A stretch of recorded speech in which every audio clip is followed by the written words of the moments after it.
మీ ఎలాంటి వ్యాపార ప్రకటనలకైనా వెంటనే మా ఛానల్ సంప్రదించండి. నమస్తే. ప్రస్తుతం మనతో పాటు ప్రముఖ ఆధ్యాత్మికవేత్త, జ్యోతిషరత్న, జ్యోతిష సామ్రాట్ చింతా రుక్మాన్ గదరావు గారు మనతో ఉన్నారు. గురువుగారితో మాట్లాడేద్దాం. నమస్కారం గురుగారు. మాతృదేవోభవ, పితృదేవోభవ, ఆచార్యదేవోభవ. ఓం నమో మాందేశ్వరాయ నమః. గురుగారు, 2025 నవంబర్ మాసం విశేషంగా కన్యా రాశి వారికి ఎలాంటి స్థితిగతులు ఈ నెల ఎదురవబోతున్నాయి, ఎలాంటి జాగ్రత్తలు తీసుకోవాలి? ఈ 2025 సంవత్సరము నవంబర్ మాసము కన్యారాశి వాళ్ళకి ఎలా ఉందని తెలుసుకునే ముందు సహజంగా మనము ప్రతి రాశి గురించి ఒక ప్రత్యేకమైన విషయాన్ని ప్రతి మాసం మాట్లాడుకుంటున్నాము. ఈ కన్యారాశి వాళ్ళు అంటే ఈ కన్యారాశి అంటే మాట్లాడుకుందాం. ఈ మాసము కన్యారాశి 6వ రాశి కాలపురుషునికి ఈ కడుపును సూచిస్తుంది. అంటే వీళ్ళకు కడుపుకు సంబంధించిన సమస్య ఖచ్చితంగా ఉంటుంది. గ్యాస్ట్రిక్ ప్రాబ్లం, అజీర్ణం, వేడి చేయడం, మలబద్ధకం, ఇంకా ఇట్లా కడుపుకు సంబంధించి ఏదైనా సరే వీళ్ళకు ఏదో ఒక సమస్య ఎదుర్కొనే అవకాశం ఉంటుంది. ఈ రాశిలో ప్రధాన గ్రహాలు గురు శుక్రులు ఇద్దరు ఈ రాశికి వ్యతిరేకమైన వాళ్ళే. ఎందుకంటే ఈ రాశిలోనే శుక్రుడు నీచపడతాడు, కన్యారాశిలో నీచపడతాడు శుక్రుడు. అదేవిధంగా కన్యారాశికి బాధకాధిపతి గురు శుక్రులు ఇద్దరు పనిచేయనటువంటి రాశి కన్యారాశి. కాబట్టి ఈ రాశి సాధ్యమైనంత వరకు ఈ రాశిలో ఈ లగ్నంలో ముహూర్తాలు ఫెయిల్యూర్ అయిపోతాయి. కన్యా లగ్నం పెట్టుకున్నవి మ్యాక్సిమం ఫెయిల్యూర్ అవుతాయి. ఎందుకంటే ప్రధాన శుభగ్రహాలు గురు శుక్రులు ఇద్దరు అన్కంఫర్ట్గా ఉన్నటువంటి రాశి లగ్నం కన్య. కాబట్టి ఈ కన్యా లగ్నం వాళ్ళు కడుపుకు సంబంధించినటువంటి ఏదో ఒక సమస్య ఎదుర్కొంటూ ఉంటారు. వీళ్ళు మేము చెప్పిందే కరెక్ట్ అని మాట్లాడడానికి అవకాశం ఉంటుంది. ఎందుకంటే కన్య అంటే పరిపక్వతకి అపరిపక్వత మధ్యలో ఉంటుంది. ఏదైనా ఎక్కువ చాలా సెన్సిటివ్గా ఉంటారు. పొగుడుతూ చెప్తే వింటారు వీళ్ళు. అదేవిధంగా ఎక్కువగానే వీళ్ళు కానీ ఇబ్బంది పెడితే శాపాలు పడేస్తారు. నువ్వు అదైపోతావు ఇదైపోతావు. పౌరుషం ఎక్కువ. ఉత్తర నక్షత్రంతో స్టార్ట్ అవుతుంది ఈ రాశి. ఉత్తర నక్షత్రానికి అధిపతి రవి. రవి అంటే గ్రహరాజు. ధీమా కూడా ఎక్కువ. నిజాయితీగానే ఉంటారు. కానీ వీళ్ళ తప్పు చేస్తే కూడా వీళ్ళు ఒప్పుకుంటారు, తప్పు నాదే అని. ఎదురోళ్ళు తప్పు చేసినా ఒప్పుకోరు. ఇట్లా విభిన్నమైనటువంటి లక్షణాలు కలిగినటువంటి రాశి ఈ రాశి. ఈ రాశి ద్విస్వభావ రాశి. స్థిరత్వం తక్కువ. కావాలంటారు, వద్దంటారు, కావాలంటారు, అన్నీ ఉంటాయి. కావాలనేది ఉంటుంది, వద్దనేది ఉంటుంది. అన్ని స్వభావాలు ఉంటాయి ద్విస్వభావం అంటే. కాబట్టి ఈ రాశి యొక్క ప్రత్యేకతలు క్లుప్తంగా ఇది. తర్వాత ఈ మాసం వీళ్ళకు 7వ ఇంట్లో శని యోగమే. ఎందుకంటే ఈ రాశికి మొట్టమొదటి యోగకారకుడు శనేశ్వరుడే. శుక్రుడు కాదని చెప్పాను నేను, నీచపడిపోతాడు. కాబట్టి నీచపడే గ్రహం ఏ రాశిలో ఏ గ్రహం నీచపడుతుందో ఆ రాశికి ఆ గ్రహము ఉపయోగపడదు. శుభగ్రహమైనా కూడా ఉపయోగపడదు. ద్వితీయ భాగ్యాధిపత్యం ఉన్నా కానీ రాశిలో నీచపడడం వల్ల శుక్రుడికి అంత పెద్ద శుభత్వం లేదు. పంచమాధిపత్యము 6వ ఇంటి అధిపత్యము శనేశ్వరుడికి ఉంది. కాబట్టి శనేశ్వరుడు మొట్టమొదటి రాజయోగకారకుడు. ఆయన ఎక్కడున్నా హెల్ప్ చేస్తూ ఉంటాడు వీళ్ళకు. శని దశ పెడితే కూడా మంచి స్థాయికి వెళ్ళిపోతారు వీళ్ళు. అదేవిధంగా తర్వాత బుధుడు, రాష్ట్రాధిపతి బుధుడు. కాబట్టి శని బుధులు వీళ్ళకి రాజయోగకారకులు. కాబట్టి బుధుడు ఇప్పుడు ద్వితీయంలో ఉన్నాడు ఈ మాసం. శని 7వ ఇంట్లో ఉన్నాడు. రాహువు 6వ ఇంట్లో ఉన్నాడు. కేతు 12వ ఇంట్లో మోక్షకారుడు, మోక్షస్థానంలో మంచిదే. లాభంలో గురువు వచ్చాడు ఉచ్చస్థితిలోకి, అది బాగానే ఉంది. 3వ ఇంట్లోకి 2, 3 ఇంట్ల పైన కుజ గురుల ప్రభావము, వాళ్ళపైన గురువు చూపు. ఒక విధంగా చెప్పాలంటే అట్లా తిరుగుతూ వీళ్ళకి అనుకూలంగా మారింది. రాహు శని అనుకూలమైపోయారు. గురువు లాభంలో కూర్చుని ఉచ్చస్థితి పొందాడు. 3వ ఇంట్లోకి 2 పాపగ్రహాలు కుజుడు రవి వెళ్ళడం, వాళ్ళని గురువు చూడడం బాగుంది. ఇక్కడ మనం ఊరికే మిస్టేక్స్ చెప్పి జాగ్రత్తలు తీసుకోండి, దాని జాగ్రత్తలు తీసుకోండి అని చెప్పేది అతి జాగ్రత్తలు ఏం అవసరం లేదు. ఎప్పుడు జాగ్రత్తగా ఉండాల్సిన సహజ ధర్మం. అతికి మించి అవసరానికి మించి జాగ్రత్తలు తీసుకునేంత అవసరం ఏం లేదు. కాబట్టి వీళ్ళకు గ్రహ సంపత్తి బాగానే ఉంది. గత కొంతకాలంగా జరుగుతున్న గ్రహణాలు కావచ్చు, ఇతర షష్టగ్రహ, సప్తగ్రహ ఇటువంటి కూటములు కావచ్చు, వీళ్ళకి అనుకూలంగానే వస్తున్నాయి. దాని తగిన జాతకంలో కానీ మంచి యోగ దశగా నడుస్తుంటే మంచి స్థాయికి అయితే వెళ్తారు. నేను ఇప్పుడు గమనిస్తున్నందులో కన్యారాశి, కన్యాలగ్నంలో పుట్టిన వాళ్ళకు వ్యక్తిగత జాతకాల్లో కూడా మంచి దశలు నడుస్తున్న వాళ్ళు మంచి స్థాయిలో పోతున్నారు. మ్యాచ్ అవుతూ ఉంది. ఈ వ్యక్తిగతమైన ఈ గోచారం కూడా అనుకూలమైనటువంటి పరిస్థితులు రిలీజ్ చేస్తుంది. కాబట్టి వీళ్ళకు అన్ని విధాలా బాగుంది. వివాహ ప్రయత్నాలు చేసుకోవచ్చు అంటారు? చేసుకోవచ్చు, వివాహ ప్రయత్నాలు చేసుకోవచ్చు. కుజుడు 3వ ఇంటికి వెళ్ళి 7వ ఇంటి వాడు గురువుతో ఒక చూపు చూస్తున్నాడు. కాబట్టి వివాహ ప్రయత్నాలు చేసుకోవచ్చు, అవుతాయి కూడా. ప్రాపర్టీస్ లాంటివి ఏమన్నా, స్థిరాస్తులు కొనుక్కునే అవకాశం ఏమన్నా ఉంటుందంటారా? స్థిరాస్తులు కొనేదానికన్నా వీళ్ళు గోల్డ్ పైన ఇన్వెస్ట్ చేసుకోవచ్చు. ఎందుకంటే ఈరోజు ఎవరైనా సరే గోల్డ్ పైన ఇన్వెస్ట్ చేసుకుని బెటర్. ఎస్పెషల్లీ కన్యా వాళ్ళు పెట్టుకోవడం బెటర్. ఎందుకంటే ఒక కన్యా అంటేనే ఆశలతో ఉన్నది, కోరికలతో ఉన్నది, అందం కోసము అలంకారం ఇష్టపడుతున్నటువంటి రాశి. కన్య అంటేనే ఒక యుక్త వయసు, పెండ్లీడికి వచ్చింది అనేటువంటి. కాబట్టి ఇక్కడ గురువు లాభంలోకి వచ్చాడు. గురువు అంటే గోల్డ్, ద్వితీయంలో శుక్రుడు. కాబట్టి ఇక్కడ వచ్చేకాడికి ఇప్పుడు గోల్డ్ మీద ఇన్వెస్ట్ చేసుకోవడం చాలా బెటర్. ఈ ఫ్యూచర్లో వీళ్ళకు చాలా ఉపయోగపడుతుంది. ఇప్పుడు పెడితే మాత్రం బాగానే మంచి బెనిఫిటే ఉంటుంది వీళ్ళకు. కొనుక్కోగలిగితే ఎంత కొనుక్కోగలరు అంత మేలు. ఇప్పుడు ఆర్థిక పరంగా కావాల్సిన ధనం టైంకి వస్తుందంటారు కరెక్ట్గా? వస్తుందండి. ద్వితీయంలో ఒక శుక్ర ప్రభావం ఉంది కదా, ద్వితీయాధిపతి ద్వితీయంలో ఉన్నాడు. ధనకారకుడు, ఇంకొక ధనకారకుడు, గురువు శుక్రులు ఇద్దరు ధనకారకులే. ఈ ధనకారకులు ఇద్దరు కూడా ద్వితీయ లాభాల్లో ఉన్నారు కాబట్టి ధనస్థానము పరంగా వీళ్ళకి లాభాలు ఖచ్చితంగా ఉంటాయి. ఉపయోగించుకోకపోతే అది వాళ్ళ వ్యక్తిగత తప్పు, అది మనకు సంబంధం లేదు. గ్రహాల కారకత్వాలు బట్టి మనం ఇక్కడ మాట్లాడుతున్నాం తప్పితే ఇంకోటి కాదు. ధనపరంగా బాగుంది, చాలా బాగుంది. పోలీస్ స్టేషన్లు, కోర్టు ఈ ఇబ్బందుల నుంచి ఉపశమనం లభించే అవకాశం ఉంటుందంటారు? ఖచ్చితంగా లభిస్తుందండి. పోలీసు అంటేనే కుజుడు వెళ్ళి 3వ ఇంట్లో రవితో కలిశాడు, గురువు చూస్తున్నాడు. ఎవరన్నా అటువంటి సమస్యలు ఉంటే కూడా వీళ్ళకి రికమెండేషన్ దొరుకుతుంది.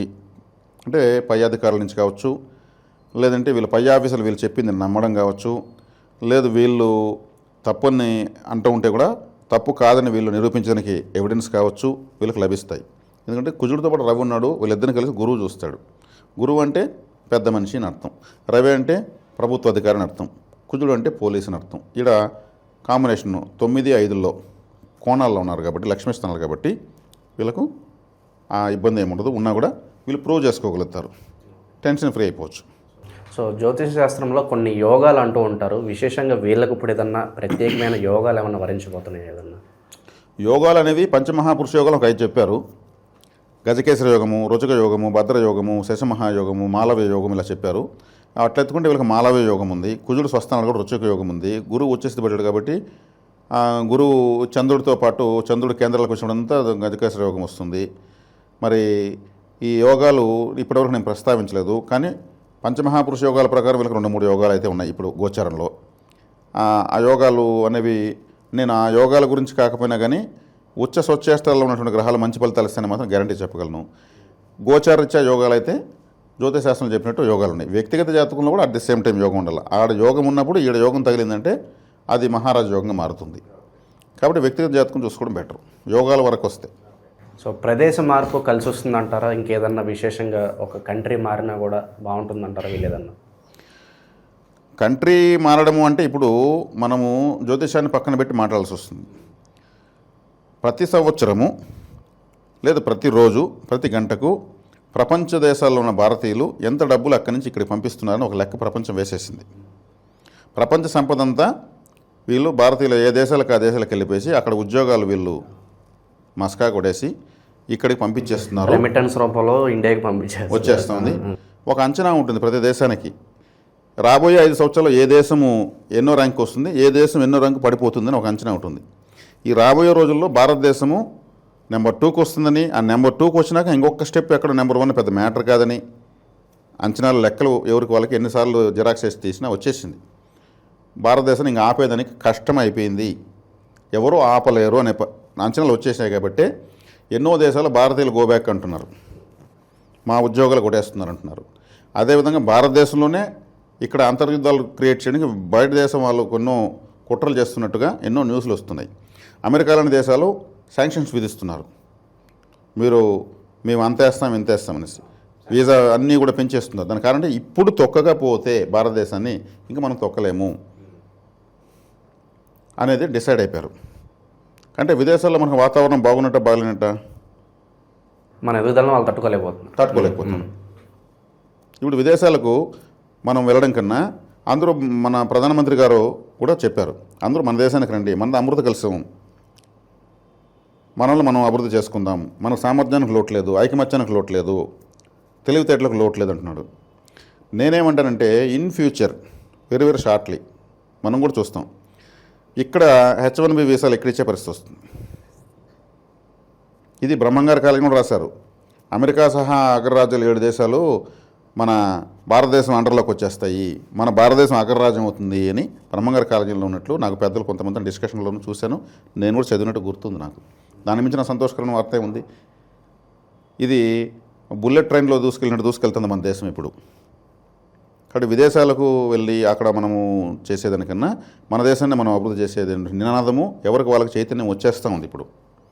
ఇక్కడ నేను విదేశాల ప్లాంట్ ఎత్తుకున్న రాహు చంద్రుడు, చంద్రరాహులు బాగుంటే విదేశాలకు వెళ్ళిపోవచ్చు. వాళ్ళు ఇప్పుడు ఏం చదువుకున్నాడు కూడా చంద్రరాహులు బాగుంటే ఎక్కడో గల్ఫ్ కంట్రీస్లో పోయి వంటలు మేపుతాడు, వాడికి విదేశీ యోగం ఉంది. నేను దాన్ని మాట్లాడడం లేదు ఇప్పుడు, దాన్ని పక్కన పెట్టి మాట్లాడుతున్నాను. మన దేశం అనేది ఒక భారతదేశం అంటే భావి ప్రపంచంలో రత్నాలు లాంటి తలుకులు వెళుతున్నటువంటి దేశం అంది భారత అంటే. భావి ప్రపంచంలో రత్నాలు లాంటి తలుకులు వెళుతున్నటువంటి రత్నం దేశము. భావి ప్రపంచానికి విజ్ఞానాన్ని ఎగుమతి చేస్తున్నటువంటి, విజ్ఞానం అంటే మన యువత ఎగుమతి చేస్తున్నటువంటి విజ్ఞానాన్ని ఏకంగా అందరూ గోధుమలు, బియ్యము, ఉప్పు, పప్పులు ఎగుమతి చేసి మనం సామర్థ్యాన్ని, విజ్ఞానాన్ని ఎగుమతి చేస్తున్నటువంటి దేశం మంది. అక్కడ మన అభివృద్ధిని చూసి ఓర్వ లేకుండా పోతా ఉంటే మనల్ని మనమే అభివృద్ధి చేసుకుందాము. మన మీద ఎన్ని 100 దేశాలు మన దేశానికి వచ్చి అన్నం పెట్టగలిగే శక్తి, స్థితి, స్థాయి మనకుంది. అందుకే అన్నపూర్ణ అన్నారు మన భారతదేశాన్ని. కాబట్టి వెరీ వెరీ షార్ట్లీ మన దేశమే ఇతర దేశాల వాళ్ళకు వీసా పాస్పోర్ట్లు లేదంటే H1B వీసాలు ఇచ్చే స్థాయికి వచ్చేస్తూ ఉంది. ఆ దశగానే అడుగులు వేస్తూ ఉన్నది భారతదేశము. ఇక్కడ ఏ ఆటంకాలు అడ్డంకులు లేవు. యువతలో సామర్థ్యం పెరిగింది, యువతుల్లో సామర్థ్యం పెరిగింది, తెలివితేటలు పెరిగాయి. అవలీలగా వాళ్ళు అలా అనడం మనకి ఇంకా ప్లస్ పాయింట్, అది కూడా వాళ్ళకి బాధగా ఉంది. ఇప్పుడు వీళ్ళని పంపించేస్తే వీళ్ళందరూ ఇంత సామర్థ్యం ఉండేవాళ్ళు అక్కడే అభివృద్ధి చేస్తే మేక్ ఇన్ ఇండియా లాంటి నినాదాలు ఎంతో అద్భుతంగా మెటీరియల్ అయిపోయినాయి. ఏ దేశం పెట్టుబడులు పెట్టాలన్నా ఆ ఫ్యాక్టరీలు ఇక్కడ కడుతున్నారు. ఇక్కడ యువతకు ఉపాధి వస్తూ ఉంది. ఎక్కడికక్కడ అభివృద్ధి, ఏ దేశంలో లేనంత అభివృద్ధి ఇక్కడ వస్తూ ఉంది. కాబట్టి విదేశీ ప్రయాణం కన్నా స్వదేశీ జీవనమే చాలా గొప్పదని నేను చెప్పదనం కోసమే ఇంత వివరణ ఇవ్వడం జరిగింది. మీరు చెప్పిన పరిణామాలు త్వరలోనే రావాలని చెప్పి మనస్ఫూర్తి కోరుకుందాం. ఇక రెమెడీస్ పరంగా వస్తే ఈ రాశి వాళ్ళకి మరి మొదటి కార్తీక మాసం ముందు ఒక 20 రోజులు ఈ నవంబర్ మాసంలో ఎటువంటి పరిహారాలు చేసుకోవాలి, అలాగే ధనం నిలవడానికి ప్రత్యేకంగా ఒక రెమెడీ ఏదైనా తెలిసి. కార్తీక మాసం అంటే ఉత్తర, హస్త, చిత్త ఈ 3 నక్షత్రాలకు సంబంధించినటువంటి రాశి ఈ రాశి. ఈ 3 నక్షత్రాల వాళ్ళు చక్కగా దీపాలు పెట్టుకోవచ్చు. కార్తీక మాసంతో దీపాలు వెలిగించవచ్చు. ఉత్తర నక్షత్రం వాళ్ళకి జన్మతార అవుతుంది కృతిక నక్షత్రం. కృతిక నక్షత్రంతో కూడుకుంది కార్తీక మాసం. హస్త నక్షత్రం వాళ్ళకు పరమ మిత్రతార అవుతుంది. అదేవిధంగా చిత్త నక్షత్రం వాళ్ళకు మిత్రతార అవుతుంది. కాబట్టి ఈ రాశిలో ఉన్న 3 నక్షత్రాల వాళ్ళు విశేషంగా దీపాలు వెలిగించడం వల్ల ఈ మాసం వీళ్ళకు ఇంకా ప్రత్యేకమైన దైవశక్తి యాడ్ అవుతుంది. దాంట్లో ఎటువంటి సందేహం లేదు. అదేవిధంగా ఈ రాశిలో ఉన్నటువంటి ఉత్తర నక్షత్రం వాళ్ళు హస్త నక్షత్రానికి సంబంధించినటువంటి HDFC బ్యాంక్ అనేటువంటిది చంద్రగ్రహానికి ప్రభావంతో ఉంటుందని నేను నా వ్యక్తిగత పరిశోధన తీసుకున్న విషయం. ఇది ఓపెన్ చేసుకోవచ్చు. చక్కగా హస్త నక్షత్రం రోజు ఆ బ్యాంకులో వెళ్ళి కొంచెం కూర్చొని రావచ్చు. లేదు మాకు ఆల్రెడీ ఉందంటే ఆ ట్రాన్సాక్షన్ అవసరం లేకపోతే ఏదో ఒక ట్రాన్సాక్షన్ చేయడం మంచిది. హస్త నక్షత్రం వల్ల చిత్త నక్షత్రం సంబంధించినటువంటి ICICI బ్యాంకులో ఓపెన్ చేసుకోవచ్చు, లేదా యాక్సిస్ బ్యాంకులో ఓపెన్ చేసుకోవచ్చు, కోటక్ మహీంద్రా బ్యాంకులో ఓపెన్ చేసుకోవచ్చు. ఇవన్నీ కూడా కుజ ప్రభావంతో ఉంటాయి. అదేవిధంగా చిత్తా నక్షత్రం వాళ్ళు HDFC బ్యాంకులోనే చేసుకోవచ్చు. చంద్రుడు రాహు యొక్క ప్రభావము ఉన్నటువంటి HDFC బ్యాంకులో స్వాతి నక్షత్రానికి సంబంధించి చేసుకోవచ్చు. ఈ బ్యాంకుల్లో వీళ్ళు ట్రాన్సాక్షన్స్ వెళ్ళి కూర్చొని రావడము తరచు. అంటే మనము ఇక్కడ ఒక సూత్రం, ఒక సీక్రెట్ ఏమంటే, ఒక డ్రైనేజీ పక్కన ఉంటాము, ఒక గంట సేపు కూర్చుంటాం. మన కడుపు నుండి ఏం పిలుస్తాము? దుర్గంధాన్ని పిలుస్తాం. ఒక అత్తరు షాపు కాడ కూర్చుంటాము, ఒక గంట సేపు కూర్చుంటాము, అత్తరు వాసనే పిలుస్తాం. ఒక గోశాలకు వెళ్తాము, అక్కడ ఏం పిలుస్తాము? ఆ గోవుల యొక్క పంచితము, పేడ, వాటి యొక్క ఉచ్ఛ్వాస నిశ్వాసలు, అక్కడ ఉన్నటువంటి వాతావరణాన్ని పిలుస్తాం. ఒక ఆలయానికి వెళ్తాము, అక్కడ కర్పూరము, గంధము, నూనెల్లో వచ్చేటువంటి సువాసన, ఆయిల్ యొక్క వాసన, ఆ ఆలయంలో ఉండే వాతావరణం. కాబట్టి ఒక బ్యాంకులోకి వెళ్తే ఏం పిలుస్తాము? ఆ డబ్బుల యొక్క వాసనే పిలుస్తాము. అది మనకు అనుకూలమైన బ్యాంకుకి నేను ఒకటి చెప్తున్నాను కాబట్టి ఆడ ఒక గంట సేపు కూర్చోవాలి. ఎక్కువగా అలా వెళ్ళొస్తామంటే ఫైనాన్స్కి దగ్గరలో మనం ఉంటాము. దేనికి దగ్గరగా ఉంటామో అది మనకు ప్రాప్తిస్తుంది. ఇదే సీక్రెట్ దీంట్లో. ఇది వ్యక్తిగతంగా ఆలోచిస్తే అందరికీ కూడా ఆమోదయోగ్యమైన విషయంగా అర్థమవుతుంది, చేసుకోవచ్చు. ఓవరాల్గా ఈ రాశి వాళ్ళందరికీ కూడా ఈ మాసం ప్రత్యేకంగా ఏ విధంగా ఉంటుంది, ఎలాంటి జాగ్రత్తలు తీసుకోవాలి, అద్భుతంగా వివరించారు. ధన్యవాదాలు సార్. ధన్యవాదాలు.